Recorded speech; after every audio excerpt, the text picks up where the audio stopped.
Es beginnt mit einem Kitzeln im Hals, das zu Husten wird. Deine Muskeln fangen an zu schmerzen. Du wirst reizbar und verlierst deinen Appetit. Es ist offiziell. Du hast die Grippe. Es liegt nahe anzunehmen, dass diese unerfreuliche Kombination von Symptomen das Ergebnis der Infektion ist, die deinen Körper plagt. Aber ist das wirklich der Fall? Was ist der Grund dafür, dass du dich krank fühlst? Was wäre, wenn dein Körper selbst diese fiesen Beschwerden auslöst?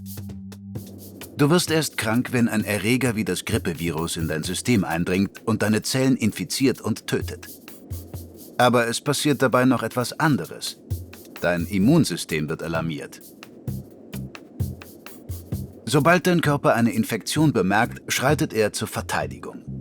Zellen, die sogenannten Makrophagen, stürmen als erste vor und suchen und zerstören die Viren und infizierten Zellen. Danach setzen die Makrophagen Zytokine genannte Proteinmoleküle frei, deren Aufgabe es ist, weitere virusbekämpfende Zellen aus deinem Immunsystem zu rekrutieren und zu organisieren. Ist dieser koordinierte Einsatz stark genug, wird die Infektion ausgelöscht, bevor du sie überhaupt bemerkst. Aber das ist nur der Auftakt für die eigentlichen Maßnahmen des Körpers. In manchen Fällen breiten sich die Viren aus, sogar bis ins Blut und in lebenswichtige Organe. Um dieses mitunter gefährliche Szenario zu vermeiden, muss dein Immunsystem stärker reagieren und seine Aktivitäten mit dem Gehirn koordinieren. Nun kommt es zu den unangenehmen Symptomen, beginnend mit Temperaturanstieg, Schmerzen und Müdigkeit. Aber warum treten diese auf? Bei einer schweren Attacke schüttet das Immunsystem mehr Zytokine aus, welche zwei Reaktionen einleiten. Zum einen überträgt der Vagusnerv, der durch den Körper zum Gehirn verläuft, die Informationen an den Hirnstamm. Dieser führt an einem für die Schmerzverarbeitung wichtigen Bereich vorbei. Zum anderen wandern die Zytokine zum Hypothalamus, dem Teil des Gehirns, der unter anderem für die Steuerung von Temperatur, Durst, Hunger und Schlaf verantwortlich ist. Sobald er diese Nachricht erhält, produziert der Hypothalamus ein weiteres Molekül namens Prostaglandin E2, das ihn auf den Kampf vorbereitet. Der Hypothalamus sendet Signale zur Muskelkontraktion und bewirkt einen Anstieg der Körpertemperatur. Außerdem wird man schläfrig und verliert Appetit und Durstgefühl. Aber was ist der Sinn all dieser lästigen Symptome? Da ist man sich noch nicht ganz sicher, aber Theorien besagen, dass sie die Genesung begünstigen. Der Temperaturanstieg kann Bakterien ausbremsen und deinem Immunsystem helfen, Krankheitserreger zu vernichten. Durch Schlaf kann dein Körper mehr Energie für die Bekämpfung der Infektion aufwenden. Wenn du nichts isst, kann deine Leber einen Großteil des Eisens in deinem Blut aufnehmen und da Eisen für Bakterien überlebenswichtig ist, verhungern sie quasi.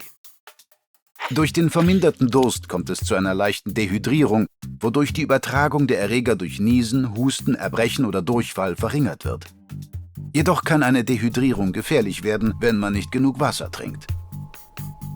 Die Schmerzen im Körper machen dich empfindlicher und lenken die Aufmerksamkeit auf infizierte Wunden, die deine Erkrankung verschlimmern oder sogar verursachen könnten.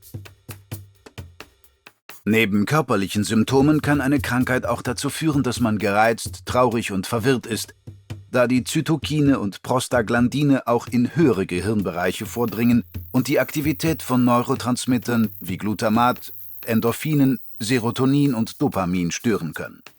Dies wirkt sich auf das limbische System aus, das Emotionen steuert, und auf die für die Denkprozesse zuständige Großhirnrinde. Es ist also eigentlich die Immunantwort, die viele der Beschwerden verursacht, wenn man krank wird. Leider funktioniert diese nicht immer perfekt. Millionen Menschen weltweit leiden an Autoimmunerkrankungen, bei denen das Immunsystem normale körpereigene Signale als Bedrohung auffasst und der Körper sich selbst angreift. Bei den meisten Menschen hat die Evolution das Immunsystem jedoch über Millionen Jahre so optimiert, dass es für uns arbeitet und nicht gegen uns.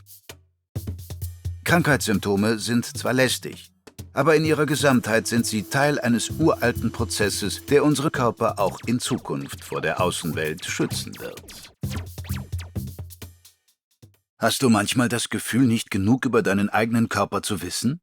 Abonniere diesen Kanal und erfahre alles über Haarausfall, Muskelwachstum und die Frage, warum wir an so vielen zufälligen Stellen Haare haben. Bleib neugierig, bleib informiert.